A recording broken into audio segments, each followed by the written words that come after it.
पाकिस्तान की परफॉर्मेंस के ऊपर आप क्या कहेंगे? आपको लगता है स्ट्रेटजी बेहतर थी, माइंडसेट बेहतर था, या कोई प्लानिंग बेहतर हुई है जिस तरीके से पाकिस्तान ने जो है ऑस्ट्रेलिया को शिकस्त दी है?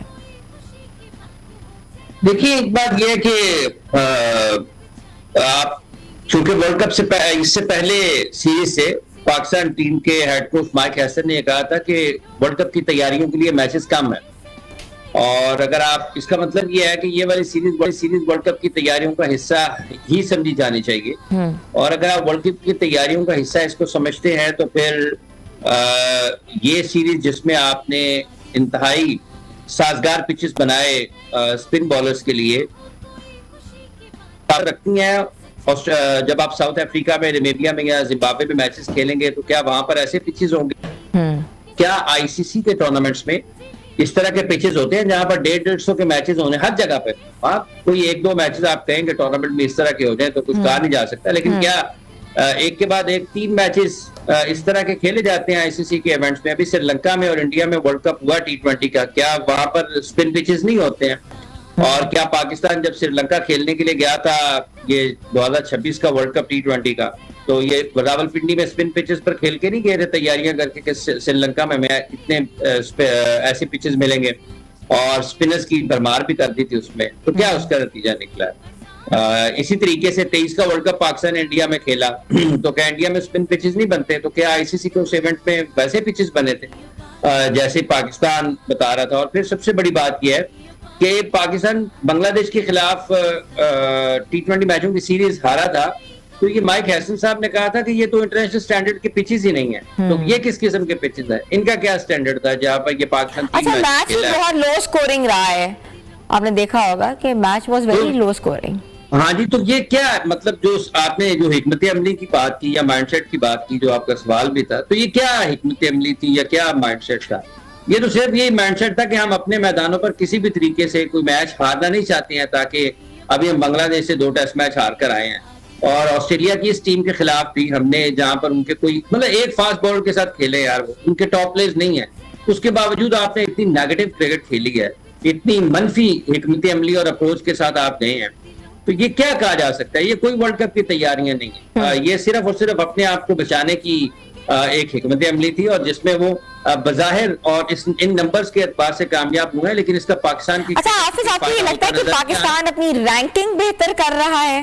तो कौन सी ये रैंकिंग कौन सी बेहतर करनी है? सिर्फ अपने दिन गुजार रहे हैं। कौन सी रैंकिंग बेहतर करनी है? आपने आप 24, 25, 26, 23 से शुरू हो जाए ना, 23 से लेकर अब तक आपके आईसीसी इवेंट्स में क्या कारकर्दगी है? 2022 में भी पाकिस्तान ने होम सीरीज अगेंस्ट ऑस्ट्रेलिया जीती थी ना, लेकिन 2023 के वर्ल्ड कप में ऑस्ट्रेलिया ने कहां पर फिनिश किया और पाकिस्तान ने कहां पर फिनिश किया? और आज के जो खिलाड़ी खेल रहे हैं, जो उस वक्त थे टीम का हिस्सा और आज भी हैं, ये 2023 वाले भी नहीं है, ये 26 वाले हो गए हुए हैं, 22 वाले भी नहीं है, 26 वाले। आप क्या समझते हैं जो पिचेस हैं वो किस तरीके से क्यूरेट की गई हैं? गलत है ना जी। हिकमत अमली क्या है इसमें आपको क्या फायदा है ऐसी क्रिकेट खेलने का? आपने एक मैच में ही ना प्रेशर आया पाकिस्तान के ऊपर, सिर्फ एक मैच, वो जो सेकंड मैच था जिसमें 200 प्लस हुए, और वही मैच आप हार गए। और तीसरे ओवर में, चौथे ओवर में स्पिनर्स आ जाए गेंदबाजी करने के लिए, उसमें क्या होगा? आप उसको क्या कह सकते हैं? यहाँ पर लबुशेन मिडन ओवर कर रहा है, मैट रेनशॉ पकड़ा नहीं जा रहा, मैथ्यू शॉर्ट पकड़ा नहीं जा रहा, ठीक है? तो किस किस्म की आपने क्रिकेट खेली है? तो ये एक अफसोसनाक सूरत हाल है। अच्छा, ये भी तो हो सकता है हाफिज कि ऑस्ट्रेलिया ने अपनी बी क्लास टीम भेजी है, तो ये भी तो एक फैक्ट है, बहुत इंपॉर्टेंट एक फैक्टर है। बिल्कुल है ना जी, वही तो अर्ज कर रहा हूँ कि उनके तो टॉप प्लेयर्स हैं ही नहीं है, ना कोई मिच स्टार्क है, ना मिच मार्श है, ना ट्रेविस हेड है, ना उनकी फास्ट बॉलिंग में कोई उनका खिलाड़ी उनके पास यहाँ पर खेल रहे हैं। एक फास्ट बॉलर के साथ खेल रहे हैं ना, वो जोनाथन एलिस खेल रहा था, उसके अलावा तो उनके सारे के सारे टॉप बॉलर्स टीम का हिस्सा नहीं है। तो पाकिस्तान क्रिकेट बोर्ड की इस जो हिकमत अमली बनाने वाली टीम है, या जो लोग हैं फैसला साज, उन्होंने क्या सोचकर ये पाकिस्तान में ये होम सीरीज खेली है? सिर्फ इसलिए कि 2-3 अगर तीन मैचेस में अगर हम हार गए तो लोग बुरा भला कहेंगे। वैसे तो ये बड़े खुशकिस्मत हैं, इनको तो आजकल लोग बुरा भला नहीं कहते हैं, इनकी तो तारीफ होती है हर जगह पर कि ये तो बहुत अच्छा कर रहे हैं। अक्सरियत में उठा के देखें आप टेलीविजन पर, या जो बड़े जय्यद लोग हैं पाकिस्तान में क्रिकेट को देखने वाले या कवर करने वाले, या उनके बारे में जो बात होती है पाकिस्तान की फॉर्मर कैरेक्टर्स की अक्सरियत, तो इन्होंने किससे कोई डर ही किस नहीं है। देखिए जहां पर पाकिस्तान के फॉर्मर कैप्टन शाहिद आफरीदी ये कह दें कि पीसीबी चेयरमैन की कारकर्दगी सो फार सो गुड है, तो उसके बाद आप क्या कह सकते हैं। तो सो फार सो गुड 2023 से लेकर अब तक पाकिस्तान की हालत देख लें, इनके आते हुए 2024 से लेकर अब तक देख लें। 24 का वर्ल्ड कप आप हार गए अमेरिका में, 25 की चैंपियंस ट्रॉफी आपकी पाकिस्तान में 4 दिन में खत्म हो गई, 25 का एशिया कप आप इंडिया से 3 मरतबा हार गए, 26 में आप T20 का वर्ल्ड कप आप हार गए, उसमें आपका किसी जगह पर आप नजर नहीं आए। सो फार सो गुड कैसे हो सकती है। तो ये तो बड़े खुशकिस्मत लोग हैं पाकिस्तान क्रिकेट बोर्ड में इस वक्त जो टॉप पोजीशंस पे हैं, उनको उतनी ज्यादा तनकीद का सामना नहीं करना पड़ रहा ना। उनके तो आप उनको कहें ना कि खराबियों को भी अच्छाइयां बनाकर पेश करने की कोशिश की जाती है।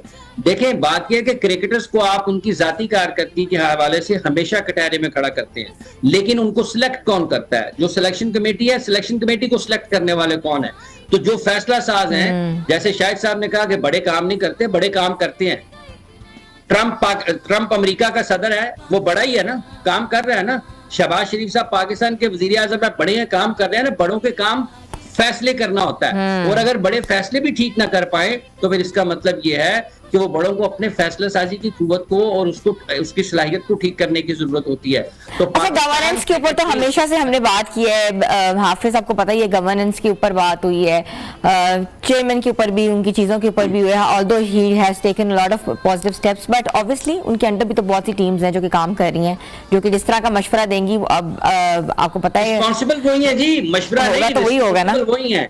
रिस्पॉन्सिबल हेड होता है उसका, ये नहीं है मशवरा। अगर कोई गलत देता जाए तो आप गलत मशवरे लेते जाएंगे, ये बात नहीं है। मतलब किसी ने मशवरा दिया होगा ना कि ये वाली पिचेस बनानी है हमने, तो उसका किसको फायदा हुआ है।